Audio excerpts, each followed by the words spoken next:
Manifestly excessive. That's how an appeal court judge described the 15 and 16-month custodial sentences given to 3 anti-fracking protesters.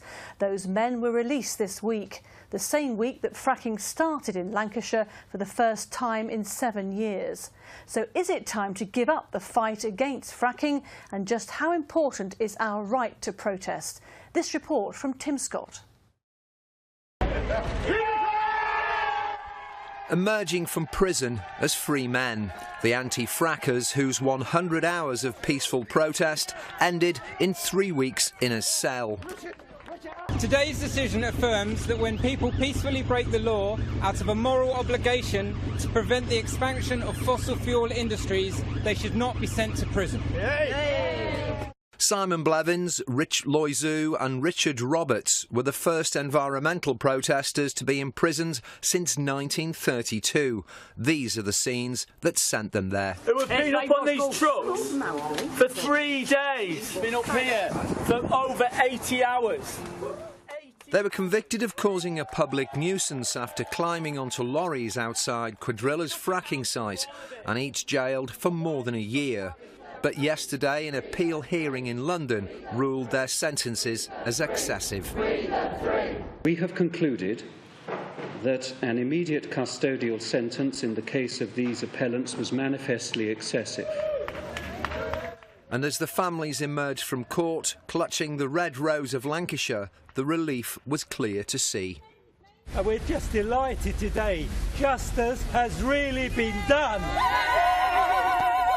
We shouldn't be here in the first place. You do not lock up protesters who are peaceful, who have strong convictions, who are actually standing for what is right. This week, the drills and pumps are back in business. For the first time in 7 years, fracking is now underway in Lancashire. This gas could be serving local houses within a year or so here. And of course, the country desperately needs gas, which is why we're doing that. A final legal hurdle was overcome last week when an appeal to prevent energy firm Quadrilla from fracking at Preston New Road failed. But that didn't deter the protesters, nor did it deter fashion designer Vivienne Westwood dancing to ABBA in a nod to Theresa May on the day she visited the site.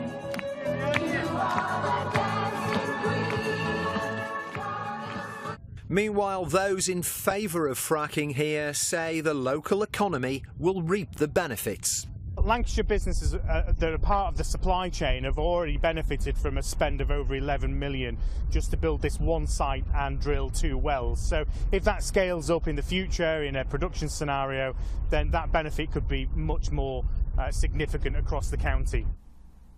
But Mavis Kemp used to live near the fracking site. She says she lost £130,000 when she came to sell her house. It was sad. It was a very sad day when I moved out of there. It really was. And I mean, I feel so sorry for the people left behind because they're never going to be able to sell now, are they? With a successful economy, you see growth in house prices, not diminution in house prices. So I'm fully expecting that in months to come they'll be saying they've got increasing value in their properties. The debate around fracking shows no sign of going away. Quadrilla, hoping to expand their operations, are now eyeing other sites in the northwest, and the protesters say they're not about to give up anytime soon. That report from Tim Scott. Well, joining me in the studio tonight, Seema Kennedy, the Conservative MP for South Ribble in Lancashire, and the Prime Minister's Parliamentary Private Secretary. Greg Stanton, a Liberal Democrat campaigner from Manchester. He's their planning and community spokesperson. And Barbara Keeley, who represents Worsley and Eccles South for Labour, and she is the Shadow Minister for Mental Health and Social Care. Thank you all for being here tonight. Seema Kennedy, fracking has been across the headlines in the northwest for so long. It's got underway. These 3 men were jailed. They've been released. It should never have come to that, should it? Well, I think, first of all, there's 2 very fundamental freedoms that we're talking about. I think one is the right to a peaceful protest, which we should absolutely defend, and the other is the rights of an independent judiciary. So the court has spoken, these men have been released, and I'm not going to comment on the initial findings, what happened, but Yeah, it's been a controversial process. There's voices in my constituency on both sides of the argument. Because you're on the borders of this whole operation, aren't you? So that's it's nearby in Lancashire. It's on the other side of the Ribble. Yeah. And do you think it was right that people should be able to peacefully express a keenly held view that fracking is wrong? Absolutely. And you would defend that? Of course I'd defend anybody's right to peaceful protests. I've been on peaceful protests myself, and I think any politician should do that. That's something that we should be fundamentally proud of in this country. Come back to fracking in a moment. Greg, your thoughts on that? The way that for the first time, for a very long time, peaceful protesters did end in a custodial sentence. Your reaction to that? I think it's a disappointing outcome, and I'm glad that it's been overturned. We have to bear in mind that actually what they were doing there and what they were protesting for, broadly speaking, represents almost 80% of the views of people across the region. Fracking isn't hugely popular, and we need to be careful not to incarcerate people that are peacefully protesting on behalf of such large numbers of people. And the County Council rejected it, didn't it, on a local level? It did. Overruled. It did. On that? I believe that was later overturned by the local government commission, and I don't think that it should have been. I think it's important that it's a decision that's made locally.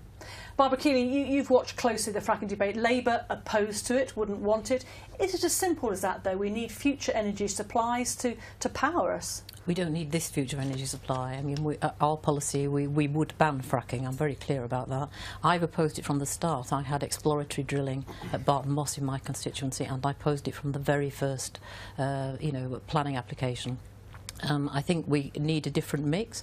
We would support, for instance, tidal lagoons, which this government hasn't invested in. We would prefer a mix that included onshore wind farms. There are very many ways that you can change the mix, and it doesn't have to include shale gas. Have you not been satisfied at all by the environmental tests, the safety regulations? Are they not convinced you? Absolutely not. Don't forget, I had this for 6 months in my constituency. I mean, I looked back at, earlier today at my notes. We had lorries visiting the site, the exploratory site, trailing dangerous chemicals, radioactive chemicals. People were very concerned indeed. People were very concerned about pollution of the land. People were very concerned about the volume of heavy traffic going in and out. What you're talking about, and you could see it in that package there, was industrialisation of what's very often open space. Rural areas. Yeah. Seema Kennedy, why is this government intent on fracking happening for the future? Well, I think there's lots of reasons, but the main one is we are committed to being completely carbon neutral by 2050, and we've made great strides in that. So we're the best developed nation in having done that. Since 1990, our economy has grown by 2/3, but our carbon emissions are down by 40%. So that's something we should be really proud of. And of all the fossil fuels, gas is the least polluting. And all the measures to get us to that 2050 include gas. 85% of us use gas for our heating and our cooking, so it has to be part of the mix. And we want to be more self-sufficient in energy supply. I mean, we're talking about onshore wind. Onshore wind is not popular, and nobody can tell me... Fracking's not popular. I'm talking about onshore wind here. Nobody can tell me that building a wind turbine is not going to involve enormous amounts of movement of earth and vehicle movements. But it doesn't involve digging miles underground. And it does involve digging underground because you need the foundations for them. Earthquake threats, I think, have been... There's a lot of misinformation about fracking. I was very concerned about it because there was an exploratory site in South Ribble in an area, in a rural area. So I'm somebody that has taken the time to do a lot of research on it. And but it was stopped 7 years ago. The process was stopped because of safety concerns. Exactly, and that is why now, after 7 years, we've got the Environment Agency, Health and Safety Executive. Those tests are very weak indeed. I don't believe they are weak. Well, and on seismicity, we're on 0.5 on the Richter scale. Somewhere in Canada, it's 4%. And they've said if there is any earthquake at tremor over that, there'll be suspension Greg, again. why doesn't that satisfy you? I just think that both major parties appear to be a little bit addicted to fossil fuels, and we are going to continue to be addicted to fossil fuels until we decide to do something different. Labour's not... They were banned fracking. Well, I think it's really interesting to hear that. If we look at Greater Manchester and Manchester, where Labour control Manchester City Council, have a great number of their members of Parliament, have the Metro Mayor, they also have their local government pension pot, which invests has over £1 billion invested in fracking. So it's a little bit of a case, I think, there of doing as I say rather than doing as I would do. Okay, Barbara, that's quite a strong accusation to make. Is Labour saying one thing and doing another? Pension policy is a different thing, and you probably find there are people that are responsible for that. But our party, can I just say, our party policy is absolutely clear. We would ban fracking, no doubt about it, and as I said, we would introduce a very different mix. We want to see, and I think this is very important, a green jobs revolution. I mean, to have started fracking this week in you know, a week that is meant to herald a green revolution is just ridiculous. I was going to say, was there any embarrassment on that side? They should have been. They really should have been. The green. You know, so there's no doubt at all about my party's policy, and so we don't need divest, fracking. Would you divest from the pension pot? Would you use the ethical guidelines that you could provide to the trustees to divest the Greater Manchester pension pot from fracking providers? I don't think Barbara's responsible for that particular decision. Seema, you were going to say. So, we don't want to be reliant on imports of gas, but we want our economy to grow and we want to get to zero. Last year we had the biggest amount of energy produced by offshore wind and solar, and that's something we want to encourage. On the feed-in tariffs. Well, there's actually, by 2021 we'll have invested £10 billion in renewables. We've got a clean growth strategy, and it's a key part of the modern industrial strategy, and I think we've got a record that we can be proud of. And you think fracking fits in with that? Well, I've said because gas, it's a step, isn't it, to a completely renewable energy future, but we can't be reliant on imported gas.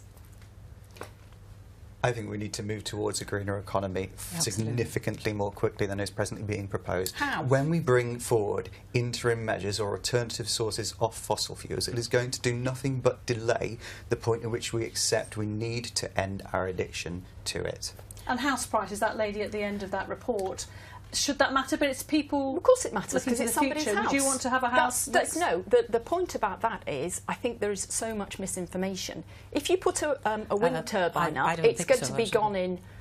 It's not going to be gone in 3 years. You dig a well, the actual activity in most there is for 8 weeks, and then it's going to be capped in 3 years. The point that was glib. This is a woman's. I understand that. It was very glib. The point that was being made about prices going up again. Yes, did you believe my constituents were really worried about this, and I think you and I share this. That you have you know, people involved in food production in a rural area in your constituency, as I did. They just thought they would lose the contracts. Who would, if you were growing tomatoes and selling them to a company?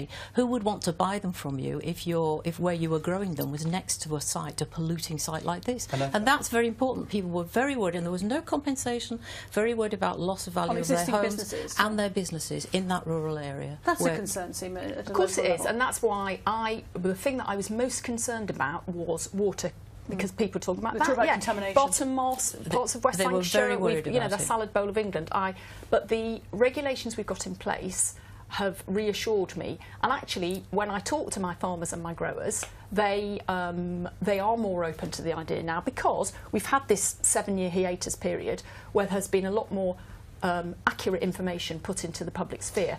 I think you wouldn't file that across the Fylde Coast, though. If you went to talk to people, I talked to somebody earlier today, a resident of the Fylde Coast, who said there's hardly any support. You wouldn't find people in this vicinity supporting. No, there isn't compensation. Who's the compensation from? Who's going to compensate them? There's no fund.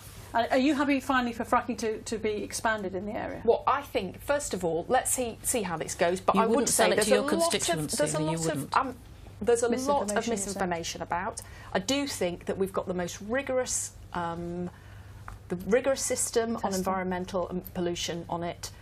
How residents are being affected by traffic movements, on house prices, that is again something that and that's why we've got a new shale gas commissioner. It's industrialisation. You could see it from that package. It's industrialisation, and that was what my constituents in a rural area were very worried about. We have got a shale gas commissioner who's going to take all these things on board, and I think that's really important. I think we'll agree. There's a lot to agree or disagree about on that. Next, a mother's campaign to force the NHS to bring back